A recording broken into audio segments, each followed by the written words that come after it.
The appeal was dismissed by the learned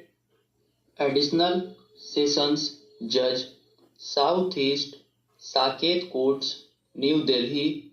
wide order dated 25th March 2012. Thereafter, the appellants, after expiry of 3 weeks, filed second application under Section 438 CRPC, which came to be considered by the learned Additional Sessions Judge 2,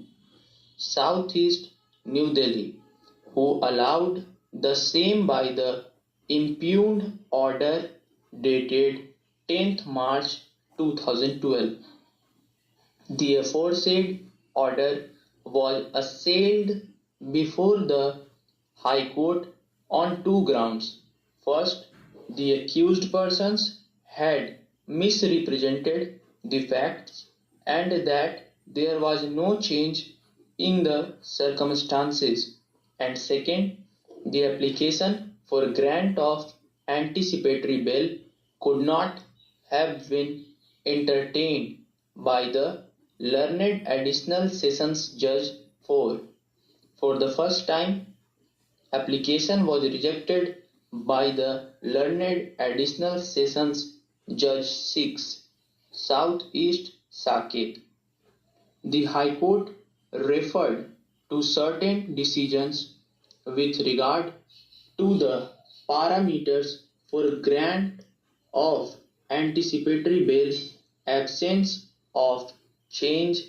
of circumstances,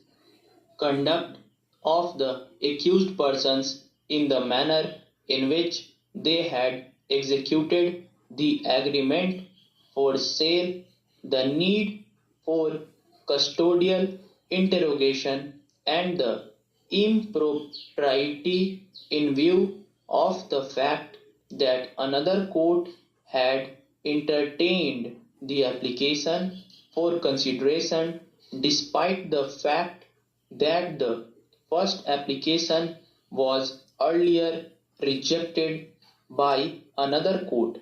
and analyzing these aspects set aside the order for grant of bail, it is necessary to state here that the High Court has drawn a distinction between an order passed which is perverse in nature, inviting the wrath of impropriety,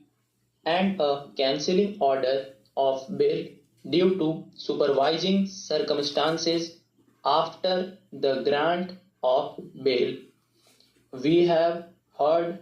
the learned senior counsel for the appellants, learned ASG for the state of NCT of Delhi, and the learned counsel for the informant, the second respondent. On a perusal of the order passed by the High Court, we find that it has felt disturbed that the second application